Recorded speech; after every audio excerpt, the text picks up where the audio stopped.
na favela Naval, em Diadema, onde um policial militar teria praticado lá um constrangimento contra moradores. O que aconteceu? Essas imagens foram ao ar e causaram uma grande revolta na sociedade, que acabou então levando à edição dessa lei. A Lei 9.299, ela tirou da justiça militar os crimes dolosos praticados por militar contra civil, ainda que em serviço. Então, esses crimes, antes, eram julgados pela justiça militar. Com a entrada em vigor dessa lei, 9.299, esses crimes passaram a ser julgados pelo Tribunal do Júri. Além disso, essa lei 9.299 também tirou da competência da justiça militar crimes praticados com arma da corporação. Aí um dispositivo absolutamente esdrúxulo, mas antes de 1996, se um policial militar, mesmo não estando em serviço, cometesse um crime usando uma arma da corporação, isso era crime militar. Isso aí saiu da justiça militar. Então esse crime doloso praticado por militar contra civil foi embora para o Tribunal do Júri, e também foi revogado esse dispositivo que previa que o uso de arma da corporação era crime militar. Aí vem um exemplo interessante. Por quê? Imagine você, voltando um pouco no tempo, Daniel, em 1994, 95, possamos imaginar então a época, os processos que estavam em andamento. Vamos aqui pensar na realidade do estado de São Paulo. São Paulo, a gente vai ver isso na próxima aula, é um dos estados onde você tem justiça militar e tem também o Tribunal de Justiça Militar. Então você tem uma segunda instância, o TJM, não existe em todos os estados. Depois a gente comenta isso na próxima aula. Mas aqui pense, só para a gente poder raciocinar aqui então. Imagine você que em 1994, 95, 96, antes da vigência dessa lei, tivéssemos na Justiça Militar do Estado de São Paulo 200 processos. Então, 200 processos ligados a isso. Então, 150 na primeira instância e 50 na segunda instância. Então, 150 processos em andamento de crime doloso praticado contra a vida, praticado por militar contra civil, e na segunda instância de São Paulo, TJM São Paulo, 50 processos também ligados a homicídios dolosos praticados por militar contra civil. Pois bem, entra em vigor a Lei 9.299, tira esses crimes e os coloca dentro do Tribunal do Júri. Eu pergunto, será que essa lei que entrou em vigor em 96, será aplicável aos processos em andamento? Ou será que você me diz que essa lei só vai ser aplicável aos crimes cometidos após a sua vigência? À época, meus colegas, interessante, alguns doutrinadores, como a professora Ada, como o professor Fernando da Costa Tourinho Filho, entenderam que essa lei só seria aplicável aos crimes cometidos após a sua vigência. Então, a doutrina brasileira, ela trabalha muito com essa ideia, de que o juiz natural é o juiz vigente à época do delito. Então, se a época do homicídio doloso era a justiça militar, processo devia seguir na justiça militar. Porém, cuidado. E cuidado por quê? Porque apesar dessa posição da doutrina, muito respeitável, não foi essa a posição que prevaleceu nos tribunais superiores. Tanto o STJ quanto o Supremo Tribunal Federal foram chamados a analisar isso. E qual foi o entendimento que prevaleceu? Entendimento que prevaleceu é que norma que altera competência, pelo menos em regra, ela tem natureza o quê? Processual. E como ela é dotada de natureza processual, vamos aplicar a essa lei o chamado princípio da aplicação imediata. Esse princípio da aplicação imediata, ele está previsto onde? Ele está previsto no artigo 2º do Código de Processo Penal, chamado em latim tempus regit actum. Então, a norma processual, diz o artigo 2º, ela aplica-se desde logo, sem prejuízo da validade dos atos realizados sob a vigência da lei anterior. Então, norma, meus colegas, genuinamente processual, entrando em vigor, ela tem aplicação imediata. E foi esse exatamente o raciocínio ligado aí a essa alteração da competência. Agora veja, e aí o grande detalhe e a grande pegadinha da questão. Por quê? Porque às vezes o aluno conclui dessa forma. O aluno fala, Renato, lei que altera a competência tem aplicação imediata. E ele geralmente para por aí. Mas a sua resposta estaria incompleta. Sabe por quê?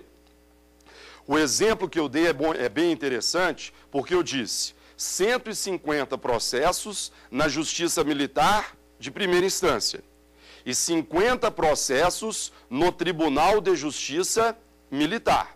Aí eu pergunto, será que posso mandar todos embora para a Justiça Comum?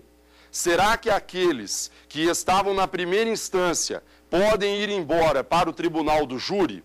Será que aqueles que estavam na segunda instância, Tribunal de Justiça Militar, podem ir embora para o Tribunal de Justiça Comum do Estado de São Paulo? Aí um grande cuidado que vocês devem ter, por quê? Quanto aos processos que estavam na primeira instância, não há dúvida alguma, a alteração da competência tem aplicação imediata. Então, aqueles 150 processos que estavam na primeira instância devem ser encaminhados ao Tribunal do Júri. Mas, muita atenção com aqueles processos que estavam na segunda instância. E por quê? Veja, se eu mando os 50 processos que estavam no TJ Militar para o TJ de São Paulo, TJ Comum, qual vai ser o problema? O problema é que, num estado onde existe Tribunal de Justiça Militar, o Tribunal de Justiça estará reformando, reexaminando decisões da primeira instância da Justiça Militar. Então fica fácil você perceber que você teria um tribunal revendo decisões dadas por um juiz que a ele não está submetido. Mutatis mutandis, seria mais ou menos a mesma coisa do Tribunal de Justiça rever uma decisão de um juiz eleitoral. Ou, se você quiser exagerar ainda mais no exemplo, de uma decisão dada por um juiz federal ser reexaminada por um juiz do Tribunal Regional do Trabalho. Então, quer dizer, você estaria violando a questão da competência recursal. Então, meus colegas, o que o Supremo acabou entendendo? O Supremo acabou entendendo que se o processo estava na primeira instância, a alteração da competência tem aplicação imediata. Porém, se o processo já tivesse nele sido proferida sentença relativa ao mérito, processo deveria seguir na mesma jurisdição. Então, nesse exemplo que dei para vocês, foi essa a conclusão dos tribunais superiores. Uma conclusão bem interessante, dizendo exatamente isso. Lei que altera a competência tem aplicação imediata? Conclusão. Lei que altera a competência tem aplicação imediata, salvo em relação aos processos em que já houver sentença relativa ao mérito. Porque se já houve sentença relativa ao mérito, aí o processo deve prosseguir na jurisdição em que foi prolatada. Então, esse é o cuidado de vocês, exatamente aí relacionado a essa primeira questão importante sobre aí a lei que altera a competência.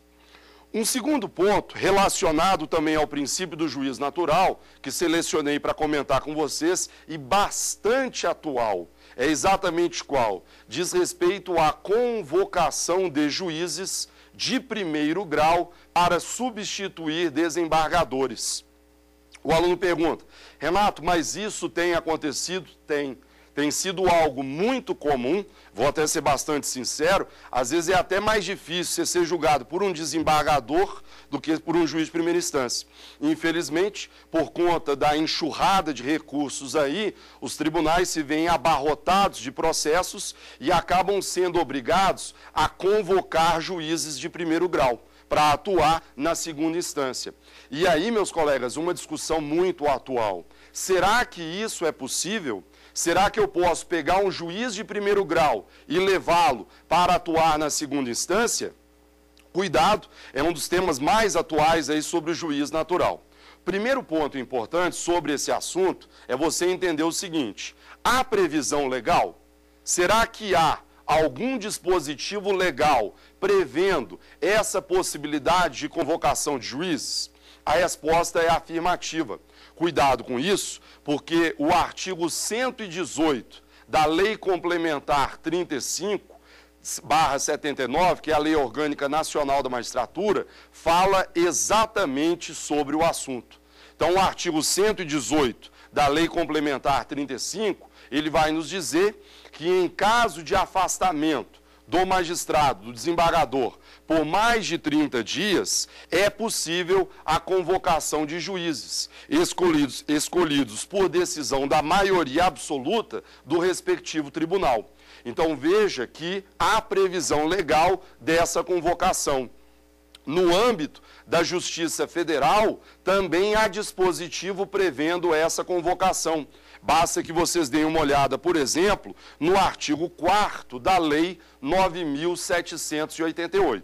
Então, tanto a Lei Complementar 35, em seu artigo 118, como também a Lei 9.788/99, que organiza a Justiça Federal, também vai tratar desse assunto em seu artigo 4º. Então, você percebe que existe previsão legal. Agora, cuidado. E cuidado por quê?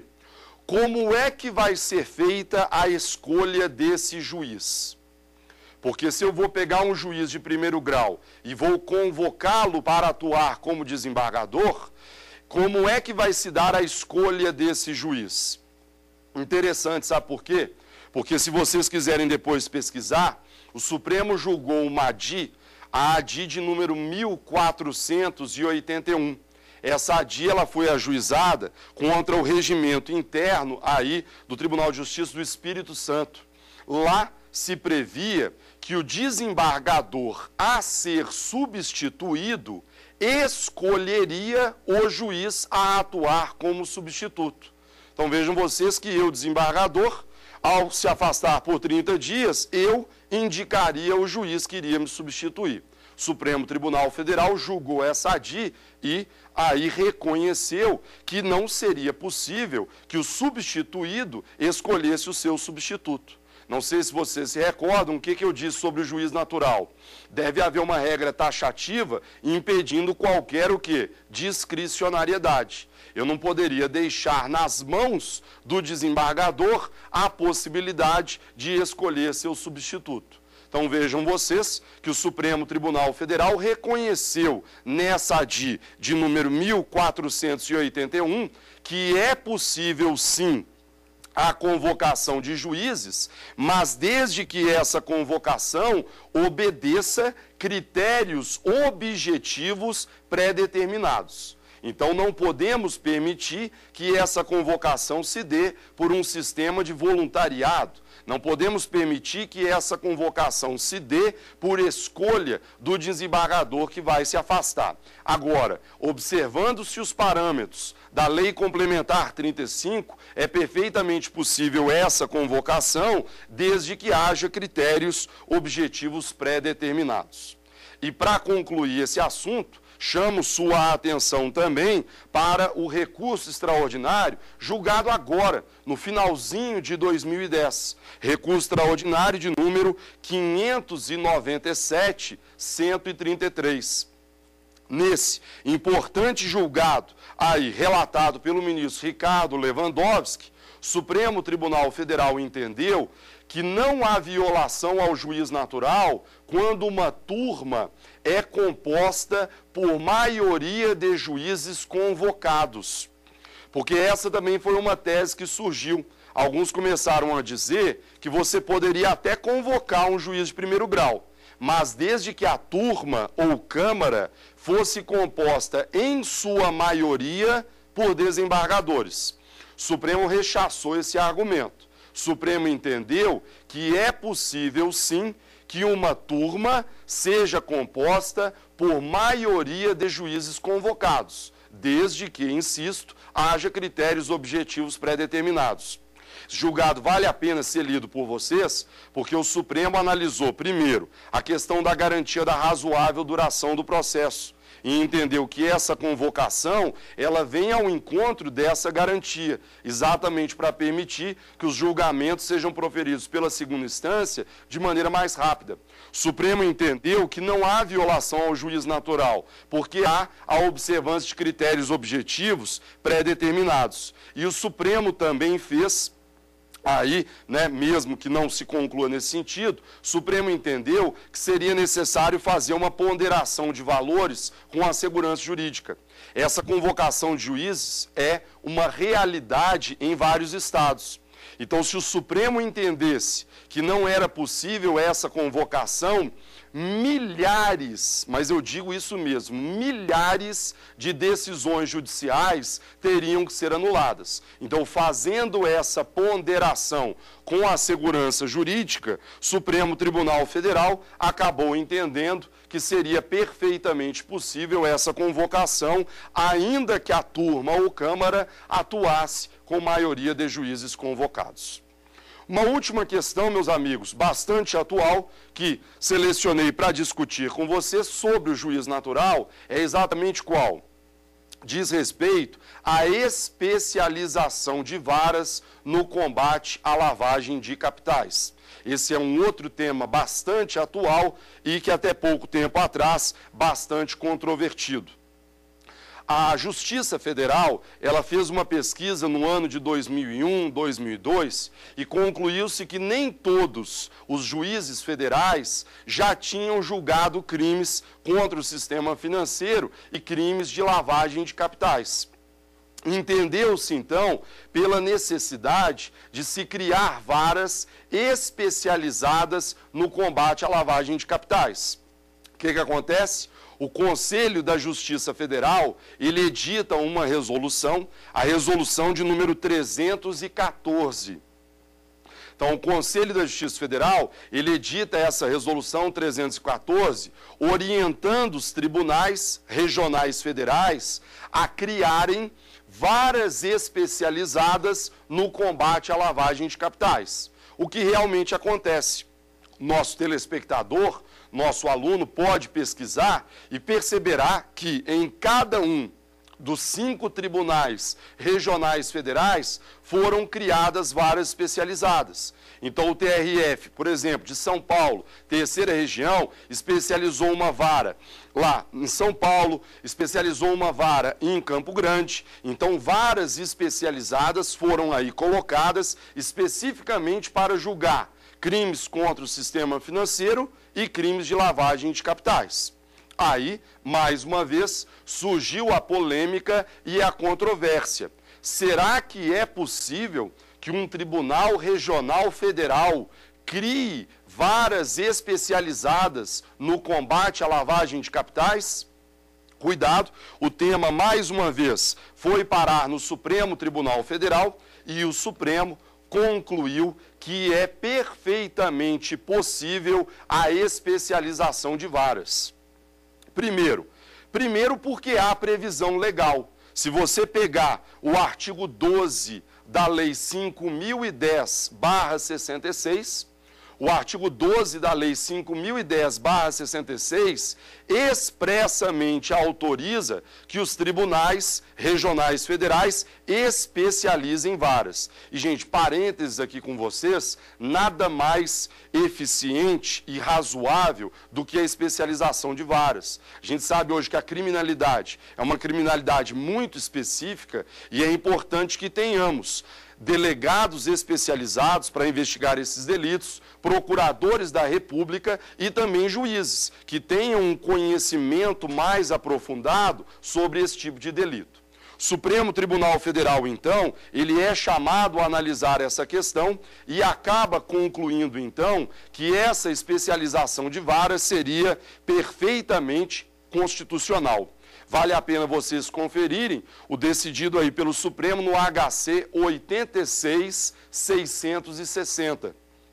Então, lá no habeas corpus 86.660, Supremo Tribunal Federal entendeu que o Poder Judiciário ele é dotado do poder de auto-organização.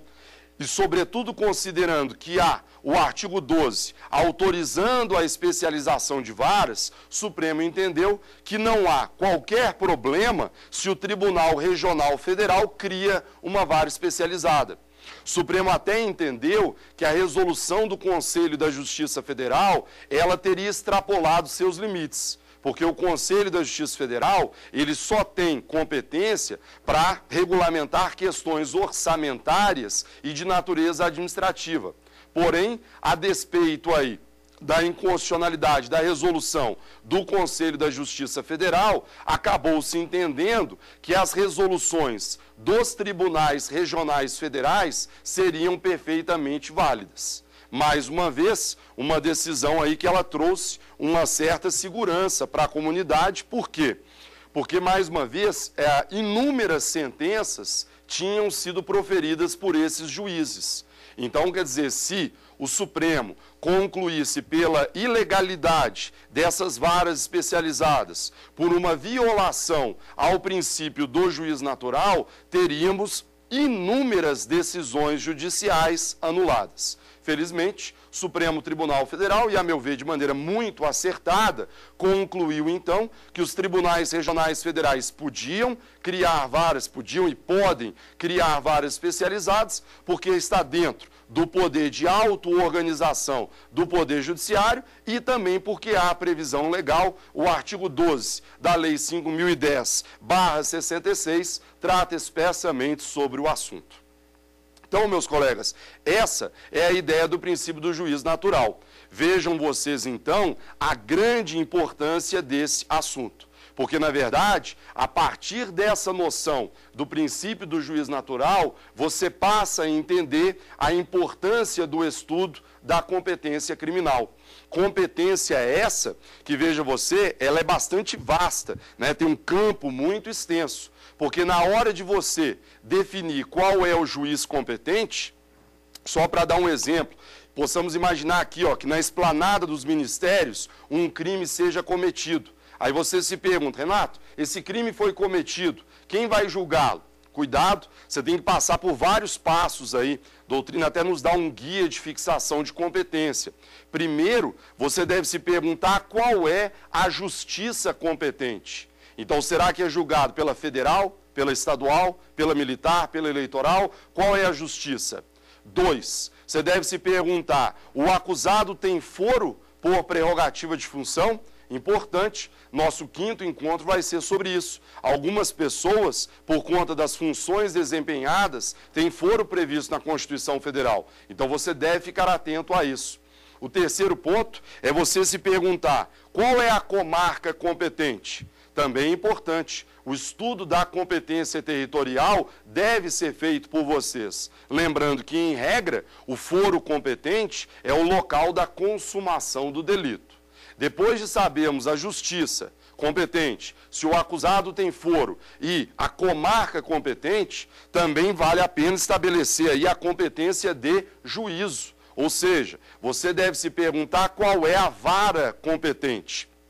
Sabemos que em grandes cidades temos varas especializadas no combate aí a tráfico de drogas, varas especializadas em acidente de trânsito, em crimes culposos. Temos agora a vara de violência doméstica e familiar contra a mulher.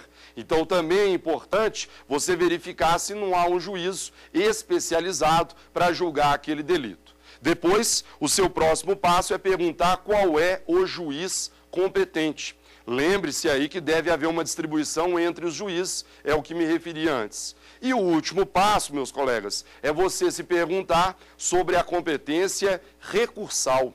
Interessante também se perguntar isso, porque uma vez proferida a decisão pelo juiz, você precisa também se perguntar qual é o tribunal que vai julgar aquele recurso. é uma questão razoavelmente simples, porque hoje não temos mais os tribunais de alçada.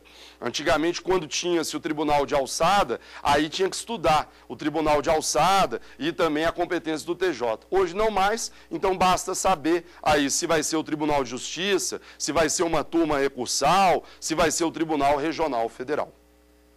Meus colegas, vejam vocês, então, que essa aí é exatamente a nossa primeira aula. Falamos, então, aqui com vocês sobre o princípio do juiz natural. Diz que está previsto na Constituição Federal, não haverá juiz ou tribunal de exceção, ninguém será processado nem sentenciado, senão pela autoridade competente. Vimos 3 questões atuais importantes. Lei que altera a competência, se tem aplicação imediata ou não. Falamos sobre a convocação de juízes de primeiro grau para substituir desembargadores e também sobre a especialização de varas no combate à lavagem de capitais. E disse a vocês que na fixação da competência precisamos aí analisar exatamente passo a passo qual é a justiça competente, se o acusado tem foro por prerrogativa de função, qual é a comarca competente, qual é a vara competente, qual é o juiz competente e a quem compete o julgamento do recurso. Então, essa é a nossa primeira aula. Eu insisto e reitero aqui, eventuais e-mails poderão ser encaminhados ao saberdireito@stf.jus.br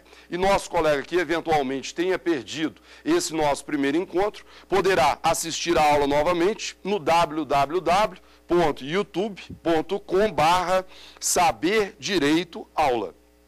Fica aqui desde já o convite para vocês para assistir aí a nossa próxima aula, que será relacionada à competência da Justiça Militar. Eu agradeço a presença dos nossos colegas e convido vocês então para o nosso próximo encontro. Tchau!